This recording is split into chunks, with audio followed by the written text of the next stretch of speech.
Hi friends, today அழகே அழகு சீரியலோட episode பார்க்கலாம் வாங்க. மதி பார்த்தீங்கன்னா அவங்க அப்பா அம்மாவை நீங்கள் கிளம்புங்க அப்படின்னு சொல்லின்னு இருக்காங்க. அப்போ பார்த்தீங்கன்னா ராஜலக்ஷ்மி இப்படி தான் பேசுவேன் பெற்றவங்ககிட்ட அப்படின்ற மாதிரி கேட்குறாங்க. என்ன பெற்றவங்க ஒழுங்காக தான் என்ன வளர்த்துருக்காங்க.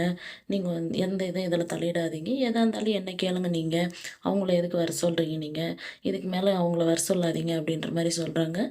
மதியம் பார்த்தீங்கன்னா அவங்க அப்பா அம்மாவை கூட்டின்னு வெளியே போகிறாங்க. அப்போ பார்த்தீங்கன்னா மலர் சொல்கிறாங்க அவங்க அம்மாக்கிட்ட, நீங்கள் மதியம் நினச்சி எதுவும் ஃபீல் பண்ணாதீங்க, நாங்கள் இருக்கோம் பார்த்துக்குறோம் அப்படின்ற மாதிரி சொல்கிறாங்க. பாக்யராஜும் பார்த்தீங்கன்னா புதுசாக வந்த இடத்துல கொஞ்சம் இதாக தான் இருக்கும், போக போக சரியாக போயிடும், நீங்கள் எதுவும் ஃபீல் பண்ணாதீங்க அப்படின்ற மாதிரி சொல்கிறாங்க. ரேவதியும் பார்த்தீங்கன்னா எங்களோட பொண்ணு மாதிரி நாங்கள் பார்த்துக்குறோம், நீங்கள் எதுவும் ஃபீல் பண்ணாதீங்க, போயிட்டு வாங்க அப்படின்றாங்க.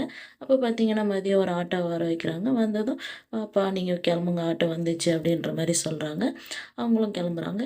இங்கே பார்த்தீங்கன்னா ரொம்ப ஃபீல் பண்ணி உட்கார்ந்து இருக்காங்க. அப்போ மலர் பார்த்தீங்கன்னா உங்கள் அப்பா அம்மா வீட்டுக்கு போயிட்டு இருப்பாங்கல்ல, நீ கால் பண்ணி பேசுன்றாங்க. இல்லை நான் இங்கே அவங்கள பேசுனதே அவங்க ரொம்ப வருத்தமாக இருப்பாங்க அப்படின்னு அவங்க பேசலைன்னா இவங்க அடிக்கடிக்கு அவங்கள ஃபோன் பண்ணி வர வச்சுன்னு இருப்பாங்க. எதுக்கு, அதனால தான் நான் அப்படி பேசினேன் அப்படின்ற மாதிரி சொல்கிறாங்க. அப்போ மலரும் பார்த்தீங்கன்னா என்னோட அப்பா அம்மாவும் பார்த்தீங்கன்னா மாமாவோட 60ஆம் கல்யாணத்துக்கு வந்தாங்க. அப்போ அவங்கள ரொம்ப அசிங்கப்படுத்திட்டாங்க. அவங்க சும்மா ஒன்றும் வரல, பாக்யராஜ் சொன்னதுனால தான் வந்தாங்க. தங்கராஜ் அண்ணாவுக்கு பயந்துக்குன்னு அவங்கள ரூமில் அடித்து வச்சுருந்தாங்க. அப்போவே நானும் இந்த மாதிரி பேசியிருந்தேன், எங்கள் அப்பா அம்மாவும் இந்த அசிங்கப்பட்டு இருக்க மாட்டாங்கல்ல அப்படின்ற மாதிரி மலர் சொல்கிறாங்க. அப்போ ரேவதி பார்த்தீங்கன்னா நம்மளோட நிலமை எல்லாம் ஒரே மாதிரி தான் இருக்குது. அண்ணியோட நிலமை பார்த்தனால அன்னைக்கு கொஞ்சம் அண்ணா எதுவும் பேசாததுனால அன்னி கொஞ்சம் ஃப்ரீயாக இருக்கலாம் அதை நினச்சி.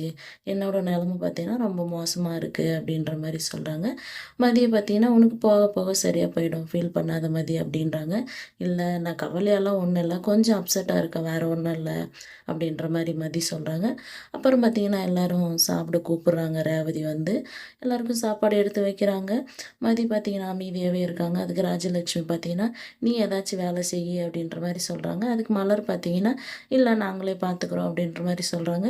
இருந்தாலும் ராஜலக்ஷ்மி அமைதியாக இருக்காமல் எல்லாருக்கும் தண்ணியெல்லாம் எடுத்து வை அப்படின்ற மாதிரி சொல்கிறாங்க. அவங்களும் எடுத்து வைக்கிறாங்க.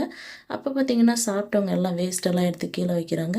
இதை பார்த்த மதி பார்த்தீங்கன்னா இப்போ எல்லாருக்கும் சின்ன சின்ன பிளேட் எடுத்துகிட்டு வந்து வைக்கிறாங்க. பாக்யராஜ் பார்த்தீங்கன்னா எதுக்குமா இதுன்னு கேட்குறாங்க. வேஸ்ட் அதில் எடுத்து வையின்றாங்க. சரிம்மா சாரிம்மா அப்படின்னு சொல்கிறாங்க. அப்புறம் பார்த்தீங்கன்னா ராகவ் பார்த்தீங்கன்னா எதுக்கு, நான் கட்டின வீட்டில் 4 கருவேப்பிலை எடுத்து போகிறதுக்கு கூட எனக்கு உரிமை இல்லையா, இப்படியெல்லாம் ரூல்ஸ் போடுறீங்க அப்படின்ற மாதிரி சொல்கிறாங்க. அதுக்கு தங்கராஜ் பார்த்தீங்கன்னா மாமா நீங்கள் எடுத்து வைங்க, அது ஒரு பிளேட்டில் வச்சு அதை கழுவணும், அதுக்கு தண்ணி எவ்வளோ வேஸ்ட் ஆகும் அப்படின்ற மாதிரி சொல்கிறாங்க. ராஜலக்ஷ்மியும் பார்த்தீங்கன்னா ஒரு மருமகளும் வரும்போதெல்லாம் ஒரு ரூல்ஸை மாற்றிக்கணும் மாட்டேங்குது இந்த வீட்டில் அப்படின்ற மாதிரி சொல்கிறாங்க. மதியம் பார்த்தீங்கன்னா அவங்கள கேட்கலாம் அப்படின்னும் போது மலர் பார்த்தீங்கன்னா அமைதியாக இருமதி அப்படின்ற மாதிரி தடுக்கிறாங்க. ஏக்கா எல்லாம் இப்படி இருக்காங்க அப்படின்ற மாதிரி கேட்குறாங்க. அது பழகி போச்சு விடுமதி அப்படின்ற மாதிரி மலர் சொல்கிறாங்க. அப்புறம் மலர் பார்த்தீங்கன்னா ராகவனுக்கும் ராஜலக்ஷ்மிக்கும் டீ போட்டு எடுத்துகிட்டு வந்து கொடுக்குறாங்க. அப்போ பார்த்தீங்கன்னா திடீர்னு பாக்யராஜ் வராரு வேலையை முடிச்சுட்டு, நீங்கள் போய் முகம் கழுவிட்டு வாங்க, டீ குடிப்பீங்க அப்படின்ட்டு மலர் சொல்கிறாங்க. பாக்யராஜன் பார்த்தீங்கன்னா மலர் ஒரு நிமிஷம் உள்ளே வாங்க அப்படின்னு சொல்லி கூப்பிட்றாங்க. ஏங்க என்ன அப்படின்றாங்க. அவங்க டோரை லாக் பண்ணிவிட்டு எனக்கு ஒரு சர்ப்ரைஸ் அப்படின்றாங்க. என்னங்க திருப்பணும் ப்ரொமோஷன் கிடச்சிருச்சா இல்லை இன்க்ரிமெண்ட்டா அப்படின்னு சொல்லி கேட்குறாங்க. ஆமாம் வாரம் கொடுத்துனே இருப்பாங்க உனக்கு அப்படின்றாங்க. இல்லை அதெல்லாம் இல்லை, வேறு ஒரு சந்தோஷமான விஷயம், பேங்க்கில் கொடைக்கானல் போகிறதுக்காக 4 வவுச்சர் கொடுத்துருக்காங்க, நம்ம போயிட்டு வரலாமா அப்படின்ற மாதிரி கேட்குறாரு. மலர் பார்த்திங்கன்னா அதுக்கு வீட்டில் ஒத்துப்பாங்களா அப்படின்றாங்க. எல்லாம் பேசிக்கலாம் அப்படின்ற மாதிரி சொல்கிறாங்க. 4 பேருன்னா மதியம் சுரேஷும் கூப்பிட்டு போகலாம், ஃபஸ்ட் சரி வா அப்பா கிட்ட பேசி பார்க்கலாம் அப்படின்றாங்க. அவங்கள கேட்குறாங்க. ராஜலக்ஷ்மி பார்த்திங்கன்னா வீட்டில் இருக்கிற வேலையெல்லாம் யாரா செய்வா, நீ போயிட்டு வா, எனக்கு இங்கேருந்து ஆளுக்கு போகிறதுக்கே என்னால் முடியல அப்படின்ற மாதிரி சொல்கிறாங்க.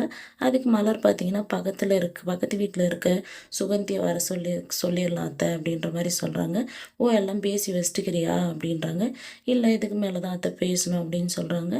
ராகவனும் பார்த்திங்கன்னா அமைதியாகவே இருக்கார். அப்பா சொல்லுப்பா நாளைக்கு சொல்லணும் பேங்க்கில்ன்றாங்க. சரி போயிட்டு வா அப்படின்றாங்க. அப்படியே சுரேஷையும் மதியம் கூப்பிட்டு போகிறோம் அப்படின்றாங்க.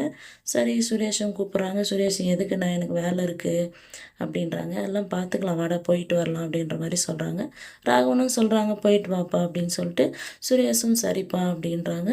மதிக்கு சொல்லிட்டீங்களா அப்படின்ற மாதிரி ராஜலக்ஷ்மி கேட்குறாங்க. இல்லை அத்தை நான் பேசிக்கிறேன் அப்படின்றாங்க மலர். நீ பேசினா எல்லாம் கேட்பா மதி அப்படின்ற மாதிரி முடிக்கிறாங்க. அடுத்து என்ன நடக்க போகுதுன்னு பார்க்கலாம், வெயிட் பண்ணுங்கள்.